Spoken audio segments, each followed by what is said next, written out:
Welcome, friends, to the fourth episode of the second season of Heart to Heart with Michael, a program for the bereaved community. Our purpose is to empower our community with resources, support, and advocacy information.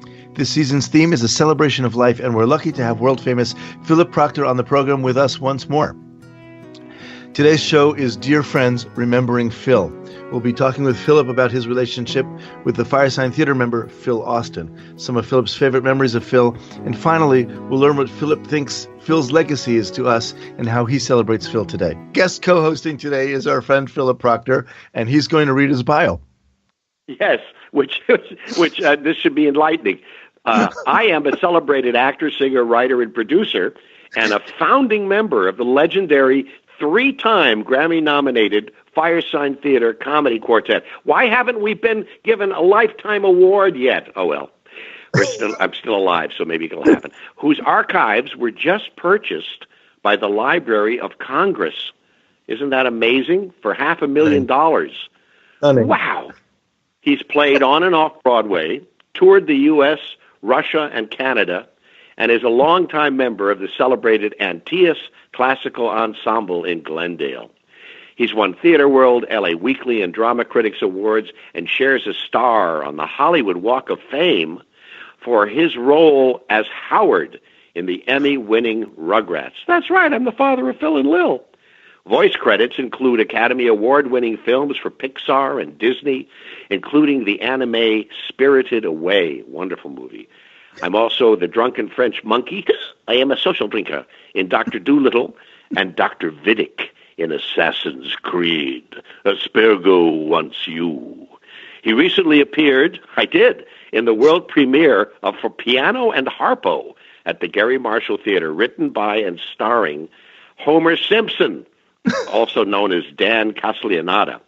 And I've just released 3 books: Power, Americathon, the skits behind the screenplay, and my autobiography co-authored by Brad Schreiber called Where's My Fortune Cookie? Wow, what a life. Would you like to welcome yourself, or can I take over now? You can take over. And thank me, and I'm welcome. Well, thank you for being with us, and welcome.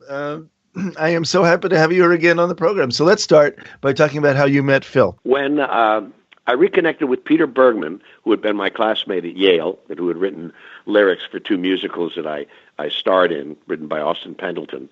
Booth is Back in Town, about the Booth family, Junius Brutus Booth and Edwin Booth and John Wilkes, and Tom Jones, which I played the lead role, sang the lead role. That was fun. I reconnected with Peter out in Los Angeles and found out that he was the Wizard of Oz on a late-night counterculture call-in show, which was really the first of its kind, called Radio Free Oz, and he was the Wizard of Oz. And when I went to be on the show with him for the first time, I met 2 other guys, David Osman, who was the head of the drama department there at KPFK, listener-supported Pacifica Station Radio, and Phil Austin, who was producing the show for Peter. And we started improvising almost immediately together and found that we were funny together and that we had all kinds of things in common. We loved surrealistic comedy. We were all fans of the Goon shows. We were all radio babies. We'd grown up listening to radio. Phil, who was actually the youngest member of the Firesign Theater, and by the way, we were all fire signs. That was the amazing thing. I'm a Leo. Peter is a Sagittarian.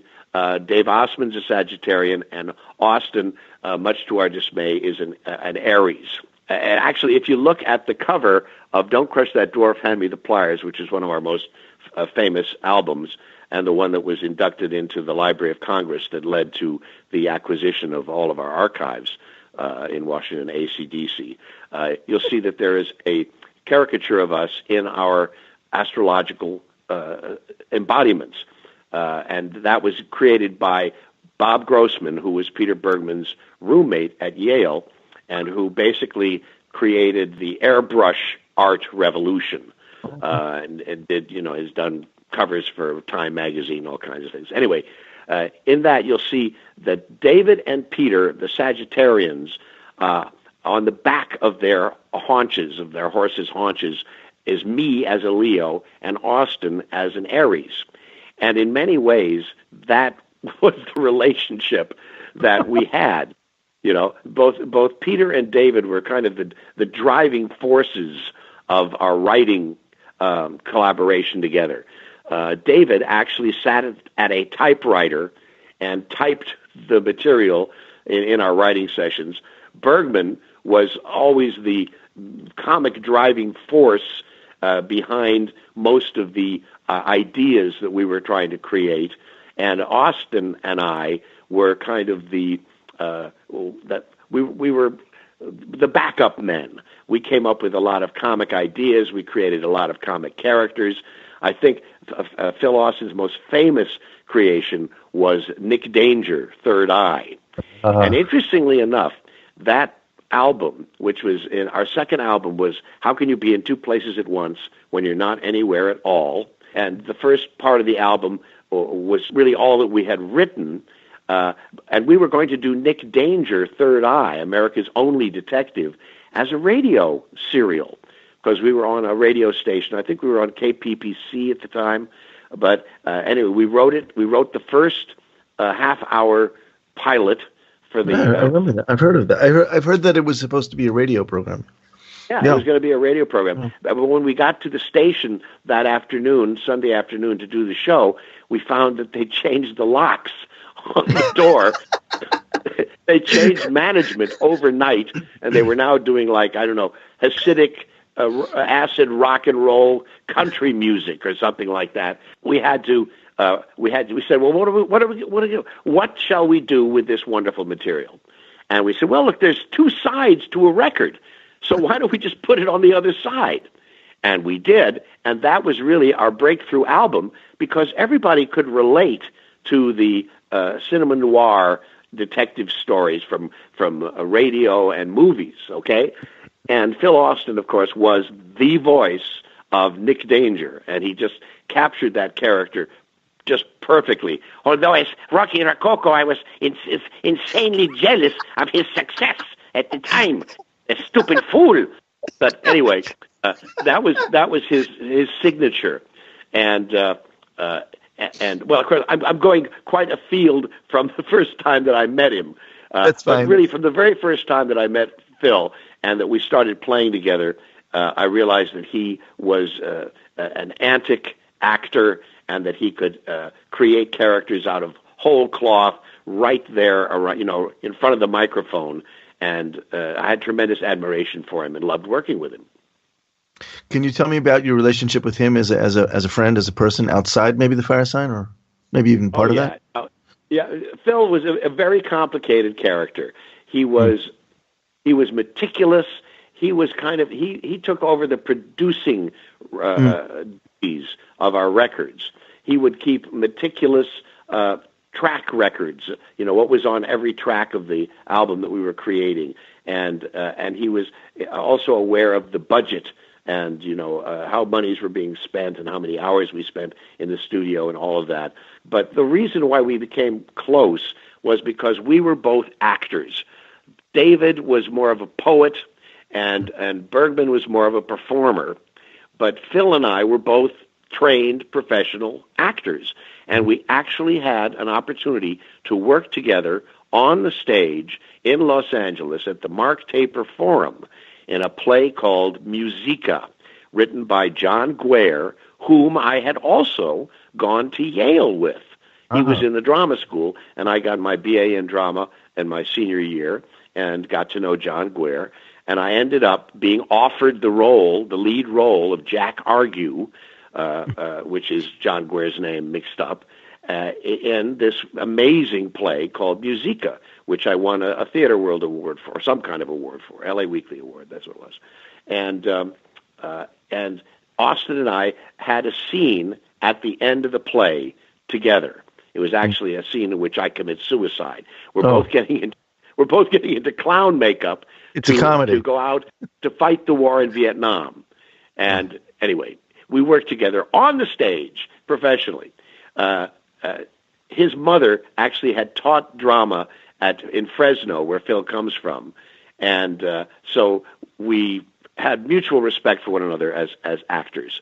Over the years, Phil, because of his fiery Aries temperament, was not always the easiest person to work with. He was very stubborn, and he really wanted to get his way many times. So we would reach like impasses in our writing.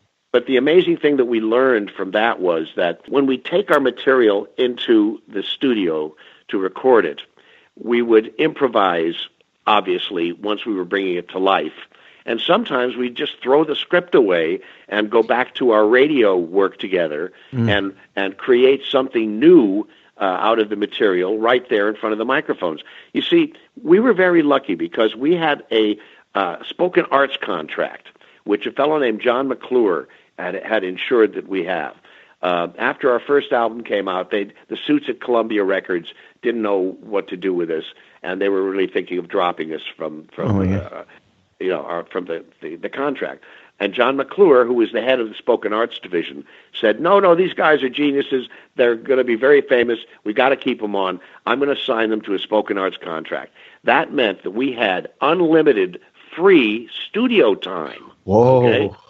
All right. We traded a reduced royalty for that, but, we had the opportunity we could write some of our material, go in, lay it down, see what it sounded like, and go back and write some more until we were ready to go into the studio again. And we could spend as much time in the studio as we needed to create multi-layered channels and tracks and things, Sure. and mix it and put in sound effects and music and what have you. So that was one of the reasons that we had such a great opportunity to do our work. And Austin was also a very gifted musician, which he demonstrated in his album Roller Maidens from Outer Space. Yeah. Because he could write music and he could play the guitar and he could sing, and I also had that in common with him. So we did a lot of singing together on the albums and wrote a lot of music together on the albums, like Back from the Shadows Again, Out Where an Indian's Your Friend. You want to sing along? Where the vegetables are green and you can pee right into the stream. That's important. Sing along. Yes, we're back. It is important. The shadows. Back from the shadows again. Anyway, so we had that in common. Now, it took many years for Phil and I to become really close because he was very much an independent genius. He was very kind of hermetic in his life. He was married to his second wife, Una, for 44 years. And during that time, they were only apart for 4 nights. Wow. Okay? For 4 nights. And he was a dog person. He always had dogs. And he and his wife, Una, up in their cottages on Fox Island, had like 6 dogs. Okay? And he would travel by car whenever we toured because he didn't like to fly with his dogs and his wife. And in the last few years, I'd say the last decade, when since Dave Osmond lived in Whidbey Island up in Washington State, we would go up and we would write together up there, and we'd often write at Phil Austin's place. And my wife, Melinda Peterson, and I became very close to Phil and his wife, Una, and would go up there regularly just to hang out with them. They were so much fun. We were known as the gin bags, Fizz and Ginny, and they were known as the McCocktails. Edna St. Vincent McCocktail and Edward Everett McCocktail. And Phil and Una and Melinda and I really became extremely close personal friends. And even when Firesign wasn't, doing anything, we'd just go up and hang out with them just for the sheer joy of it. Shoplifters, you're getting away with value. Listen to what Mrs. G86T91 of Honor Farm, Missouri says about value at Shoplifters. I walked away with over $130 worth of hams in my pants, and it only cost me $50 in 60 days. Shoplifters, you're getting away with more food. This week's special squirrel squares from Road Ready Flat Snacks. Velcro macaroni sticks to the outside of your ribs, and stupid Belgium waffle hats. Shoplifters, we give you a bigger head start. Remember, there's no long lines at our checkout counter because there are no checkout counters.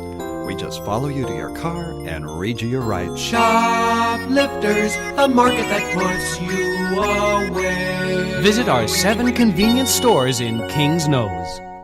Hello, dear friends. This is Phil-Proctor, putting on a particularly scrumptious English accent to entice you to listen to the Chromium Switch Radio Podgazine by going to chromiumswitch.org now. Be there or beware. You are listening to Heart to Heart with Michael. If you have a question or comment that you would like addressed on our program, please send an email to Michael Lieben at michael@hearttoheartwithmichael.com. Now, back to Heart with Michael. If there's one memory of Phil that you will always replay in your head, what would it be? Dogs. He was always surrounded by dogs. When we first met him, he was living in Laurel Canyon, and he had one dog. It was a beautiful black Labrador named Porpentine, and the dog would bring him rocks to play fetch with. And I remember his infatuation with this amazing, crazy animal. And then later, when he moved to another house in Nichols Canyon, which had a great swimming pool, because Austin had gone to college on a swimming scholarship, by the way. Yeah, he was a very talented swimmer. And he had, at that time, I think, maybe 4 dogs, okay? It was this one time, he had a friend who would take care of the dogs when we were on the road.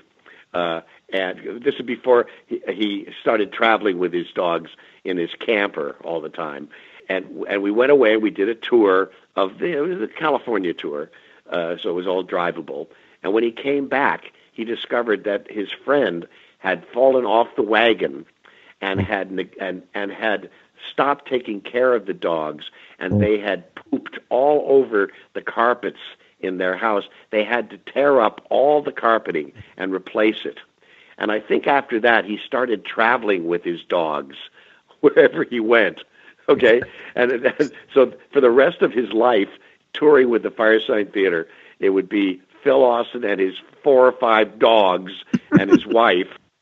And of course, his wife, Una, was a food cosmetologist. Her job was making food look good for commercials. Okay, I did that job well.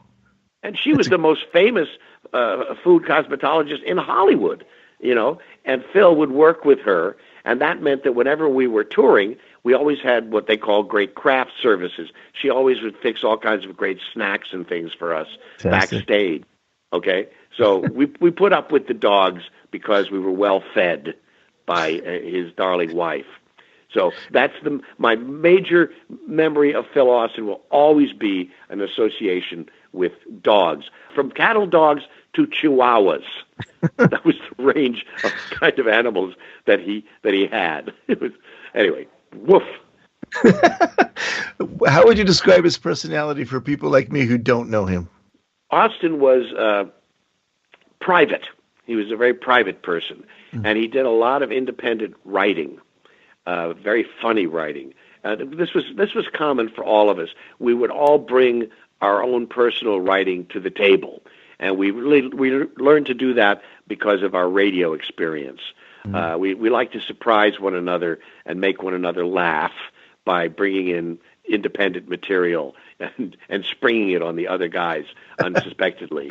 And Austin was a master at doing that. And he wrote a book called Beaver Teeth, and which I think we're going to be releasing at the Firesign-Theater site, firesign-theater.com, probably sometime this year. And he also wrote another piece called Tales of the Old Detective, which was released as an audio book. So he did a lot of very independent writing on his own.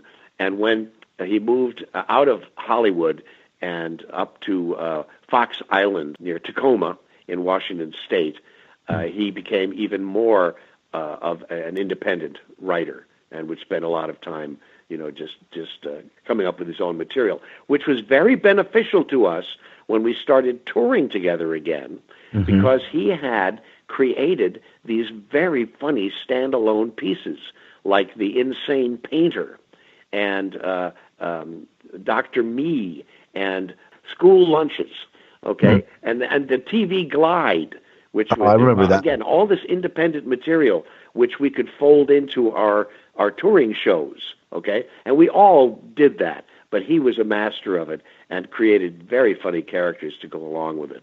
So an independent, stubborn, irascible, lovable guy. He loved to laugh, and he loved to be made to laugh, and he loved to have company around him. Again, very dog-like, He liked to live in a pack, right?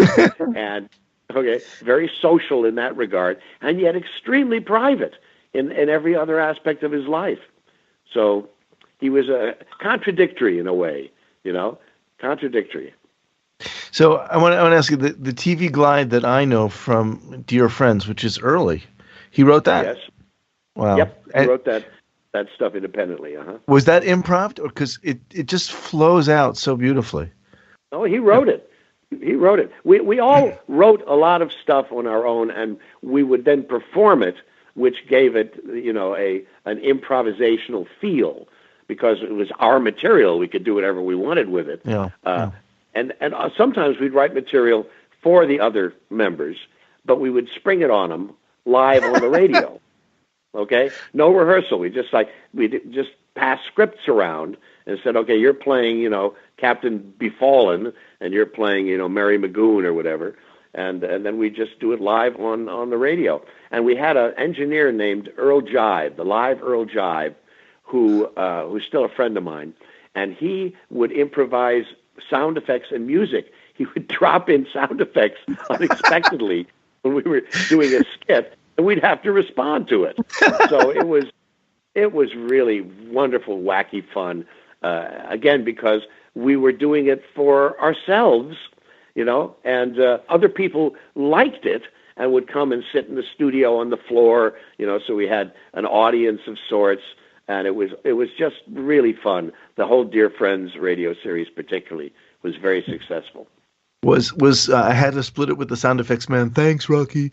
Was that was that a shout out to him, to the sound effects guy?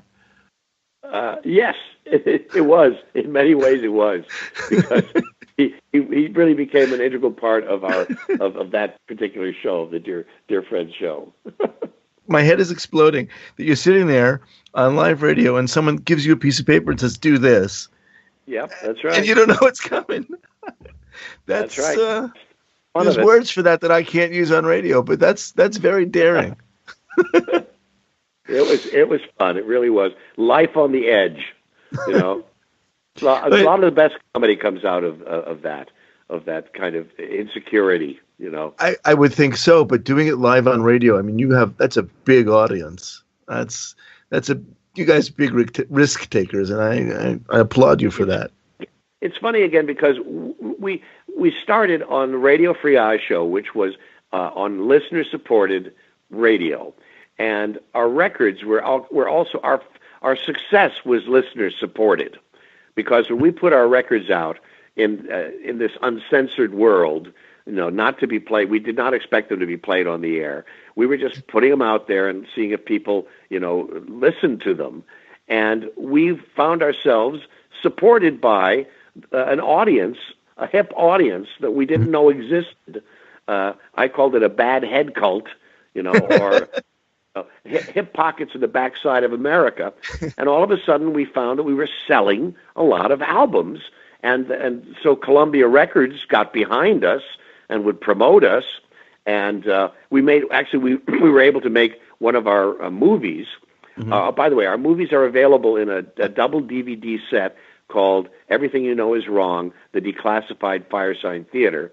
And one of them is Everything You Know Is Wrong, based on the record that we did, which is a parody of New Age thinking, right?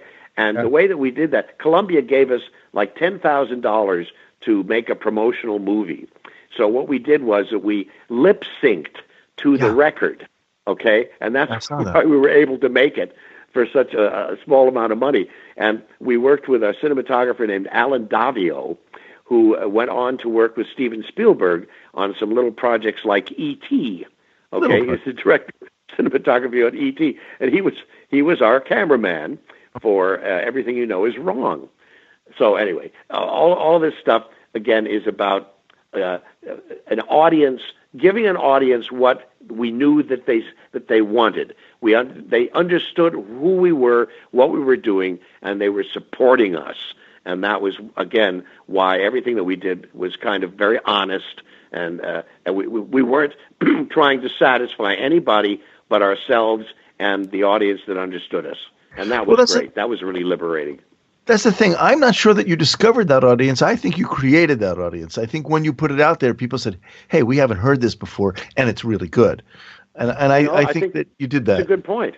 It's I think you're right. Because they weren't there in the sense that they had never heard it before. It was totally brand new. Brand new. It's true. It's true. We created a long-form comedy format, multi-layered, demanding multiple listenings, and and investigation and concentration, and which is why a lot of people smoke dope and listen to us. I was going to say some mind bending was involved. Yeah. Yeah, and also when we mixed the records, we mixed them for earphones. Right. We would move things around, and we actually did a couple of things in surround sound in the early days. They called it quadraphonic sound. I remember. We mixed a few albums that way. We spent many, many hours in a control room, the mix, mixing the albums and moving characters around and moving sound effects around and music and everything. That was really fun. This program is a presentation of Hearts Unite the Globe and is part of the Hug Podcast Network. Hearts Unite the Globe is a non-profit organization devoted to providing resources to the congenital heart defect community to uplift, empower, and enrich the lives of our community members. If you would like access to free resources pertaining to the CHD community, please visit our website at www.hug-podcastnetwork.com for information about CHD, the hospitals that treat children with CHD, summer camps for CHD survivors, and much, much more. I am with Origami Owl Jewelry, and we personalize lockets. It has helped me heal so much by having that locket. I've had other friends and customers who have created lockets. They love their lockets, and they gift lockets to people who are bereaved or they're celebrating somebody. To get your own Origami Owl locket, contact Nancy Jensen on Facebook or her website, fancydancymeme.origamiowl.com. I would like to say a word for the Hanging Athenian Gardens, one of our oldest sponsors here. Did they hang that Athenian yet? Well, he's hanging, of course, as we all know, out in front of this great restaurant. They feature Armenian food, geek dancing, and those live chickens that you've heard so much about. There's free cheese logs to every woman over 45 who goes in this week only. Oh, wonderful. I'm so glad I'm in town. Well, sweetie, don't forget the cheese log throw every Thursday, and you'll get a free sparring partner if you come unaccompanied. I don't believe in throwing fights. I fight fair. I was 5 hours old when I had my first surgery. Wow. The only advice I can really give someone like that is to be there for your family. This is life, and you have two choices. You either live it, or you sit in a corner and cry. I am Anna Jaworski and the host of Heart to Heart with Anna. Join us on Tuesdays at noon Eastern Time on Spreaker or Blog Talk Radio. We'll cover topics of importance for the congenital heart defect community. Remember, my friends, you are not alone. It's been a couple of years since Phil passed away. How has life changed for you with that? Well, luckily, his widow, Una, is still healthy and happy, and still living up in their beautiful little cottages on Elliott Bay on Fox Island. So Melinda and I do get to go up and hang out with Una. Phil's presence is very much still felt there. When we're up there for a long weekend or whatever, I really think that he's part of our adventures together. He's still there. His presence is so strong. And Phil, also, one of his skills was in building sets for us, and he did a lot of work on his his little cottage houses up there on Fox Island, so that his handiwork is also part of the experience. So again, it's like, people live on in what they leave behind. And That's so he true. left a lot of great art behind in his living environment, so that there are pieces of Austin everywhere. If you just when you look around, both he and I love to make model houses out of paper. Okay, and they show up. Our handiwork shows up in the movie Martian Space Party, which is part of that 2 DVD set that's available. And he did the same thing in his house. There's all kinds of funny little miniature things and little art pieces and everything. So, he's there. He lives on in the art that he left behind. And I think that's a great thing to remember. Tell us how you celebrate Phil and what you think his legacy is. The one observation that Phil Austin made about the Firesign Theater that I thought was the most endearing was that being a member of the Firesign Theater was like being in conversation with friends. And Phil was, for all of his hermetic qualities and his kind of monk-like reputation of being a loner, he was a very gregarious person and loved to party. He and Una were very social people and had great parties at their home in Nichols Canyon with all kinds of wonderful people. Phil really respected people for who they were and what they accomplished, and he had friends in many diverse worlds of entertainment. It wasn't just writers and producers and directors. He also had friends who were grips on movies, or truck drivers. They drove honey wagons because his wife, Una, worked on lots of movie sets when she did commercials. So they had this incredible variety of interesting people, men and women. And his gregariousness is something that I shared. I learned from. I learned, how interesting people can be outside of your own realm of influence. And I must say that I have, because of that, spent time with people that I might normally not have gotten to know, and it's enriched my life. How would you say you celebrate Phil today? Does it have to do with going up to the house, or just where would that be? Yeah, a lot of it has to do with the continuity of the world that he created with his wonderful wife Una up there on Fox Island, and the fact that we still can celebrate that friendship. They have a piece of land up on Fox Island that has 2 little cottages on it, right on the bay, with a wonderful dock and a boat. And Phil and Una used to love to go camping, okay? So they have all of these amazing vehicles that allow them to go off and spend a month up in the mountains somewhere with their dogs, of course. Of course. And Phil, because I did mention that he was very handy, he was a carpenter and he could build things. He built a terrific dog run, a fenced-in area that's just across the road above where their 2 houses are. And he put in an artificial lake, okay? And they have this wonderful garden in there and a bamboo forest and a little kind of an outdoor bar area where we recreate ourselves in the afternoons. And he created this wonderful little compound, this empire. And because of that, we can celebrate his presence all the time. Again, I can't emphasize how important it is to celebrate the world that people leave behind, the people that you love behind, because it is a continuity. As long as we are breathing and living and holding these people in our memories and in our hearts, they are really still alive in our lives. And I am a great believer in that. And actually, my relationship with Phil, which continues after his passing, has made me even more aware of it and believe in it even stronger. You believe in another side of this world? Yeah, I think that we have a continuity. I think it's a great mystery. We come in, we go out, and it's all part of the adventure. So I'm ready for the next step in the adventure. I hope not. No. But not right now, no. In the name of all the fans, wait a while. When it comes. Phil's passing, much like Peter's, was a surprise to us all because Melinda and I had gone off on a trip together. When we came back, we were going to go up and spend time with Phil and Una.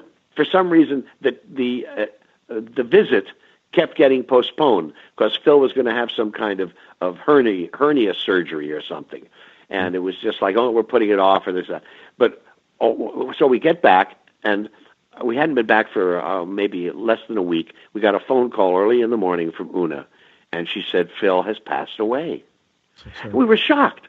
We had not heard anything about it because Phil's illness had been kept a secret from us as well. When he'd gone into the doctor for preoperative tests and everything, they discovered that he had cancer.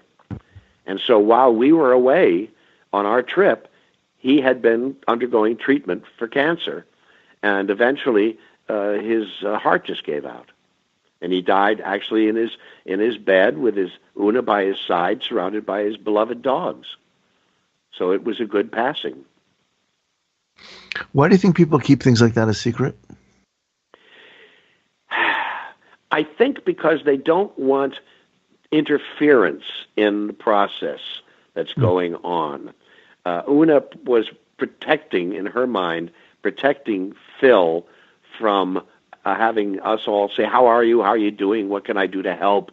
Can I come up and be there? She wanted to keep it private between them, their love, their union, their life together, and his death in that relationship. What would you say was the most important lesson that you learned from Phil? Friendship. I mentioned when we talked about Peter Bergman that loyalty was, the attribute that I got from him. But from Austin, it was the value of friendship. And when we worked together, the Firesign-Theater, the four men, when we wrote together and worked together and produced together, it was because we were friends together. And when we didn't work together, it was because we were in an unfriendly time of our lives where we couldn't get along with one another for various reasons. And Austin was the one who would come back to us, who actually demanded that we be friendly with one another. Well, because he knew that was the glue that bonded us together and allowed us to write and have these conversations, these creative conversations, and work together because we could trust in one another's love for each other. Really, honestly, there was a lot of that in our relationship together. And that's why we worked together for almost 50 years, because of friendship. Well, speaking on behalf of the entire planet, that friendship and that loyalty that the four of you developed between each other has been a gift to the rest of us. And for that, in the name of the planet, thank you so much for everything that you've given, that you continue to give, for your friendship, for your loyalty. For everybody who's ever met you has said, nice guy. And well, it's that's true. Very nice. It's been our experience here. Thanks for all the laughs. That's a simple price to pay. If you're willing to write all that comedy and do all that hard work in return for laughter, it's a fair deal, and I'm there every second. It's a fair deal. Thank you, Michael. Thank you. Thank you, dear friends. Thank you so much. And that, dear friends, concludes this episode of Heart to Heart with Michael. I want to thank Philip-Proctor for sharing his memories about Phil Austin with us. I'll talk with you soon. And until then, remember, our loved ones are still with us as long as we keep their memories alive. Thank you. Thank you again for joining us. We hope you have gained strength from listening to our program. Heart to Heart with Michael can be heard every Thursday at noon Eastern Time. We'll talk again next time when we'll share more stories.